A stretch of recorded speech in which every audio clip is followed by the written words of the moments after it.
en 1946 dans un quartier pouilleux de New York, le petit Sylvester, fils d'immigrés siciliens, n'a rien du héros musclé et toujours vainqueur qu'on connaît. Paralysé d'un côté du visage, à 10 ans, Sly est un gamin chétif qui devient vite la risée du quartier. J'ai été influencé par Superman, enfin tous ces personnages de BD, genre Batman, etc. Un jour, en allant à l'école, j'ai enfilé une cape sous mes vêtements. Je ressemblais au bossu de Notre-Dame. Mes camarades m'ont dit « Qu'est-ce que tu caches sous tes vêtements ?» J'ai répondu « Moi, rien !» Ils m'ont déshabillé au milieu de la classe et je me suis retrouvé avec ma cape et mon maillot de bain. J'étais si maigre et si ridicule, ça m'a fait réfléchir et je me suis dit « Ce n'est pas comme ça que tu auras ton diplôme. » Sa mère, danseuse dans un bastringue, le pousse à faire du sport.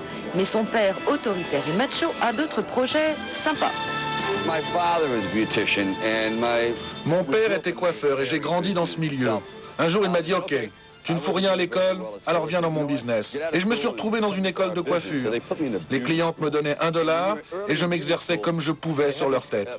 J'en ai vu des vertes et des pas mûres. Imaginez, quand une femme se pointait avec 3 poils sur le caillou et qu'elle me suppliait de la rendre belle. Ok, les mises en pli, c'est pas son truc. Il suit un cours de comédie et commence la tournée des castings. Et là, c'est pas gagné non plus.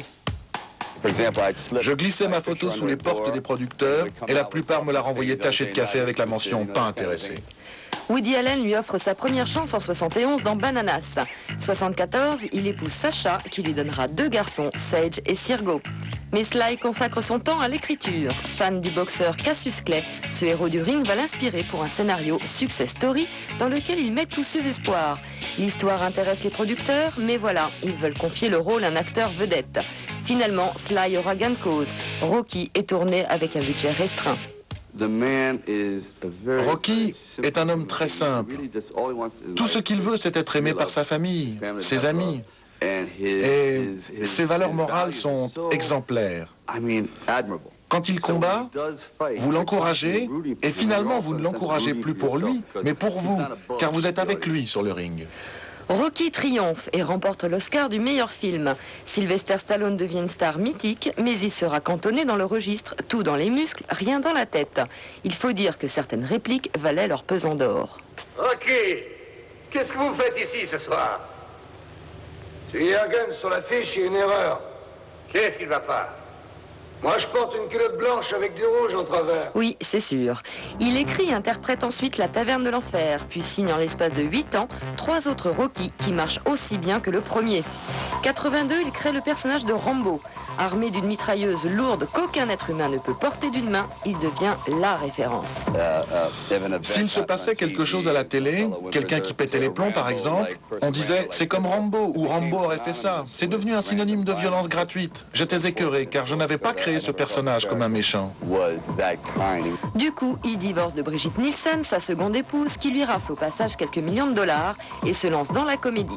Il tourne Tango et Cash avec Kurt Russell et du coup, Sly retrouve le sourire.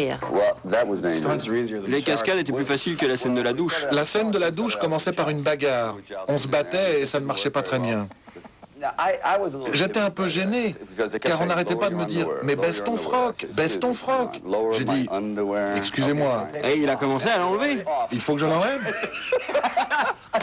J'étais mal pour lui. Et j'ai dit non, je ne peux pas faire ça. Ils ont dit ok, tu as peur qu'on voit tous tes défauts. J'étais hyper gêné et puis je me suis lancé, comme ça j'ai eu la paix. 93, il tourne Cliffhanger. Il y interprète un alpiniste chevronné. Le scénario lui plaît, l'équipe est sympa, mais voilà, il y a comme qui dirait un petit problème. Comment vous expliquer? J'ai une peur bleue du vide. Je devais me préparer mentalement tous les jours, tous les jours. J'étais attaché à un tout petit câble, pas plus gros que ça.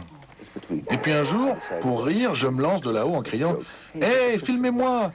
Le réalisateur me dit « Sly, reviens doucement. » Je dis « Relax, prends ta caméra et filme-moi. » Il me dit « Sly, regarde. » Je me tourne, le câble était défait.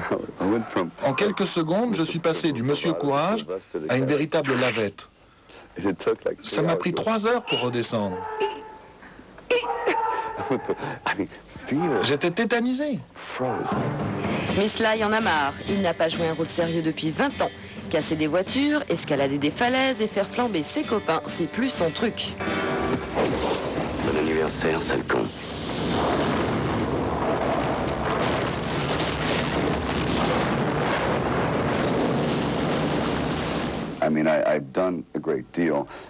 J'ai fait énormément de choses, mais pas toujours les bons choix.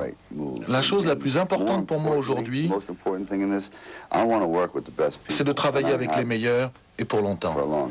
Finalement, l'image que nous a donnée Stallone pendant 20 ans est à l'opposé de ce qu'il est réellement. Chaleureux et drôle, dans la vie, impossible de ne pas l'aimer. Et qu'en pense son plus fidèle admirateur ? J'ai jamais vu un truc pareil. D'année en année, je le suis sur tous les tournages et c'est toujours la même chose. Il attire des bains de foule, mais j'avoue que j'aime ça. Ces gens le respectent et ça, j'en suis fier. Et puis on lui pardonnera ses blagues de collégiens. Prochain show, dans 1h30.